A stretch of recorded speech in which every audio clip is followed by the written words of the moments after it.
James Carpenter with Country Living. Welcome to my channel and thank you for watching my videos.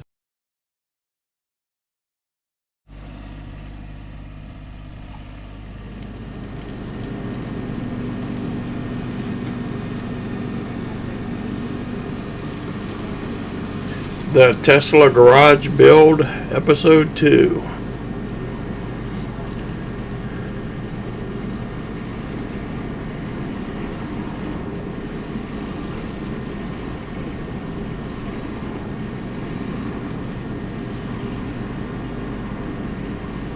We ended off on episode 1. We had dug quite a bit of the topsoil out, and I don't have footage, but we dug some more of it out yesterday and then started backfilling it today with gravel.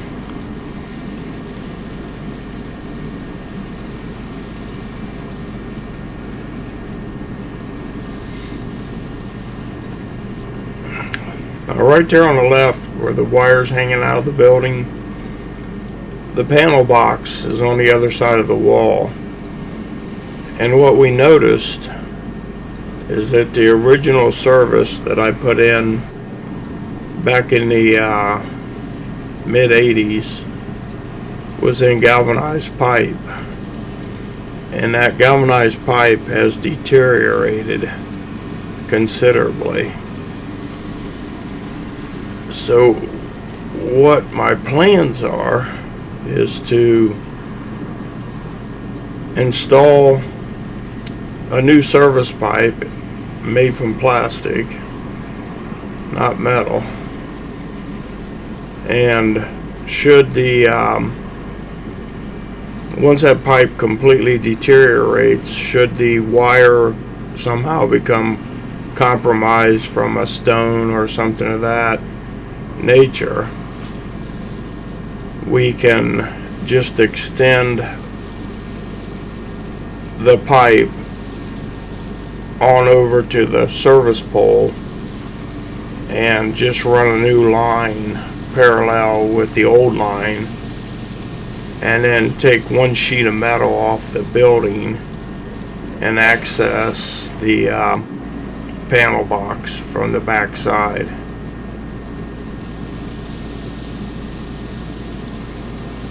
Now what I did do to keep this gravel from getting on top of the pipe that's deteriorating is I put a 3/8 thick piece of rubber over top of the pipe. So we cleaned it up real good, put the rubber down, and then put the gravel on top of that. Now that's the new pipe.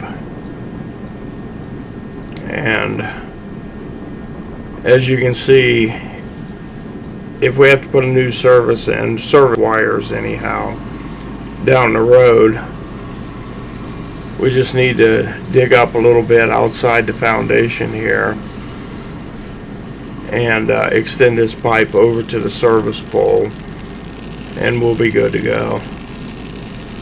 So that's basically what you see there is future planning.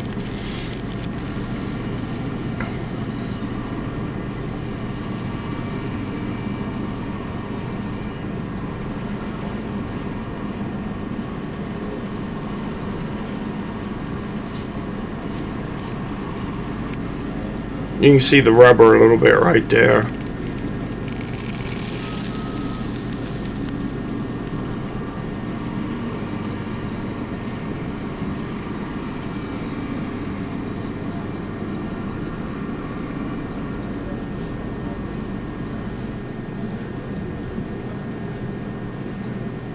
Now we got another load of gravel coming.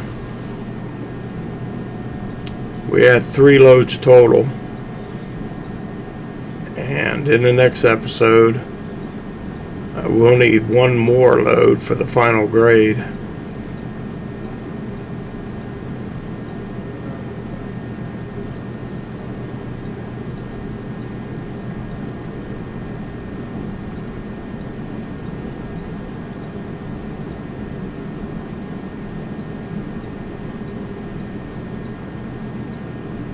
We got the laser set up so we can check grade.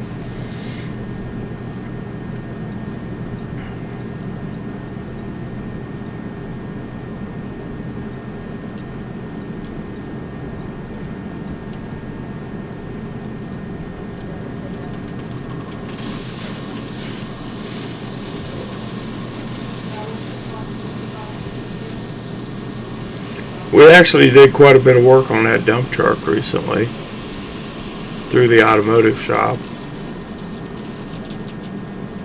Got it running good for him.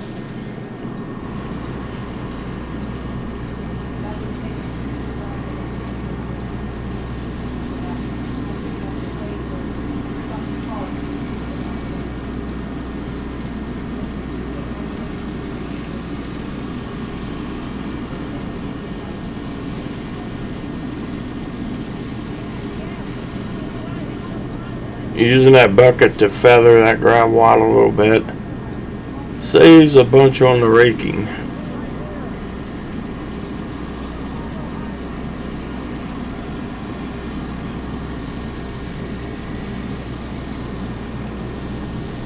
You see the cap on the end of the pipe. We glued that on just so keep water out of the pipe for what that's worth.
Alright, I just put it in float mode.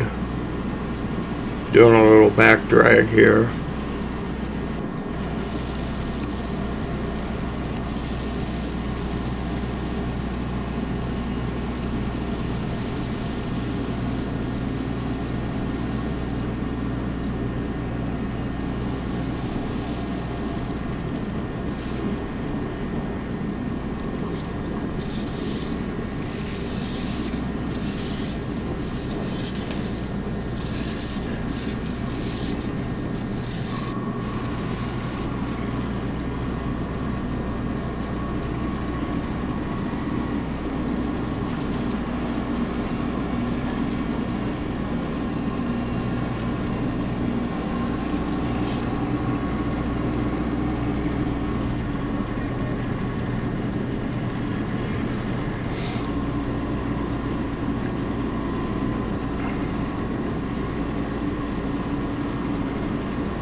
I've been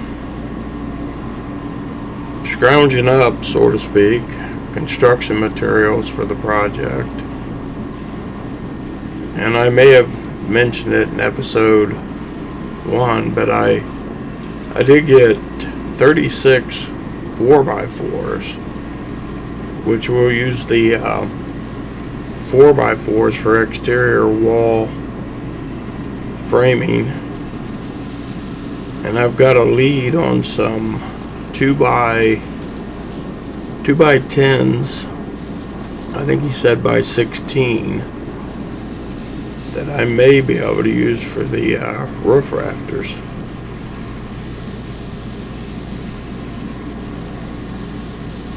That's through my, well, actually, the 2x10s, the guy that owns the dump truck happens to have those in his barn stored.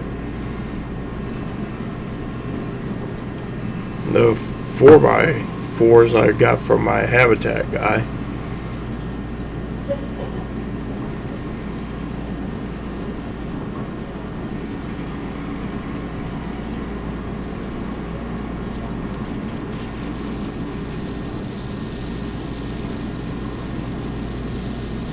In Ohio, we call those 57s.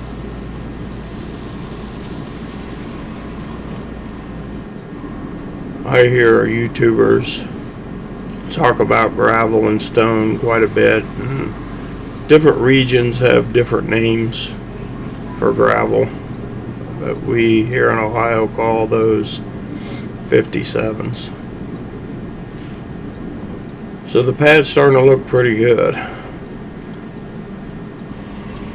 Now what we have here, last spring I picked up a whole bundle of railroad ties at Rural King. I didn't end up using them last year, so we cut the bands today. Now we're going to use them as the forms for the concrete pour. So basically, you'll see it in the next episode. We'll drill some holes down through those and run some rebar stakes through the railroad ties to hold them in place. And then once the floor is poured, the railroad ties will just stay there. Now, my reasoning for that is those railroad ties are about 9 inches or so wide, and when I go to mow close to the building, I can just overhang the deck just a little bit, ride right over that railroad tie, and I'll mow and trim at the same time. So it'll cut down on weed eating. And obviously for weed eater, if you got the grass growing right up to the building, you always stand a chance of damaging the, not really damaging the building, but it's hard on your string and stuff when you hit metal. Those pavers you see on the left, the gray ones, I've got plans for those. I'm going to use those on the front of this Tesla garage. And as you would look at the pavers if they were on a patio, we're going to put them on the wall the same way, but we'll have mortar joints between them, and we'll stagger the seams. So I'm just using up some of this construction materials I have laying around. It's the reason I collect this stuff at bargain prices. Just keep it around for a while and then eventually end up using it. So I think the building will look pretty nice with pavers on the front of it.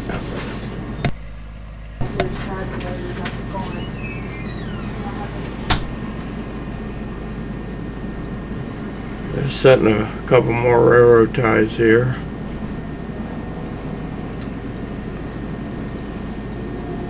This one here is about a foot too long. We ended up cutting it off with the chainsaw.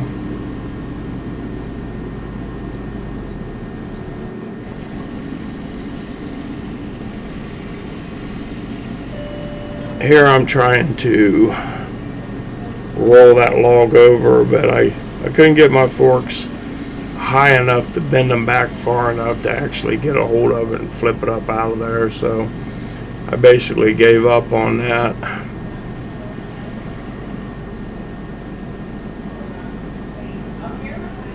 And it's difficult to see the ends of those forks, and it's the same way at the bucket. You're a little bit limited as to what you can see from the driver's seat on these small tractors. And I'm sure that's the same way for a big tractor, but I don't have a big tractor, so I don't positively know that.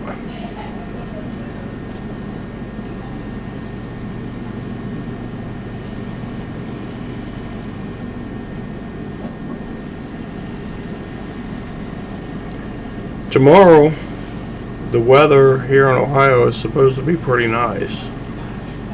They're saying pushing 70 degrees. So we're going to try to get 2 telephone poles in the ground tomorrow. Get the railroad ties staked down, and get the rest of the gravel in there for final grade and get it tamped. So that's the little Harbor Freight tamper we bought last year. It's been giving us good service.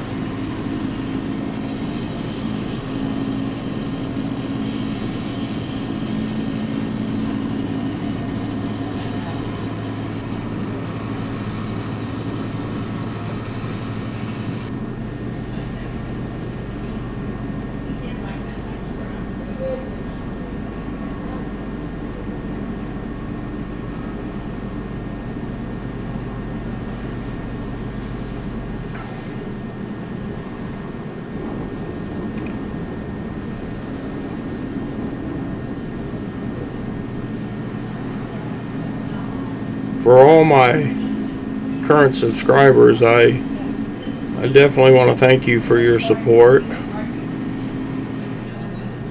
If you're new to the channel and you enjoy the content, by all means subscribe. And it helps out too if you hit that like button. So if you want to take a minute, hit the like button. Obviously, if you like the video, if you don't like it, I can understand.